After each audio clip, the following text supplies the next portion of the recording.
Bonjour, j'aimerais protéger mes proches en leur transmettant un capital en cas de décès, mais comment choisir entre l'assurance vie et l'assurance décès?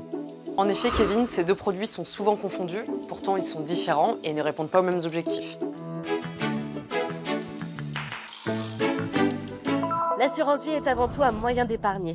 Les sommes versées sont investies dans des instruments financiers. Le souscripteur du contrat est le véritable bénéficiaire du capital.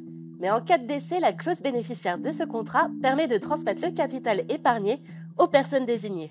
Et l'assurance décès, en revanche, n'est pas un produit d'épargne, puisqu'il s'agit d'un contrat de prévoyance qui permet de protéger financièrement ses proches en cas de décès. Dans ce type de contrat, vous payez une prime à l'assureur tous les mois.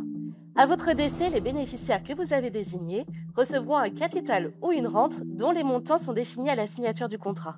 Les contrats d'assurance décès peuvent être souscrits soit pour une durée limitée, l'assurance temporaire décès, soit pour toute la vie, l'assurance décès vie entière. L'assurance temporaire décès est valable jusqu'à une date fixée au contrat. Si vous décédez avant cette date, les bénéficiaires toucheront un capital ou une rente. Si vous décédez après cette date, ils ne toucheront rien, les cotisations versées sont perdues. En revanche, l'assurance décès vie entière prévoit le versement d'un capital ou d'une rente, quelle que soit la date de décès du souscripteur. Quel que soit le type d'assurance décès, l'assureur peut demander de remplir un questionnaire médical et il convient d'y répondre de bonne foi. Une fausse déclaration peut avoir de lourdes conséquences, comme l'annulation du contrat. Et soyez vigilants, il existe des exclusions de garantie telles que les circonstances du décès. Dans ces situations, les bénéficiaires ne toucheront pas le capital ou la rente prévue au contrat. Chaque produit a ses avantages et ses inconvénients, et il convient de bien identifier ses besoins et ses objectifs pour choisir le bon contrat.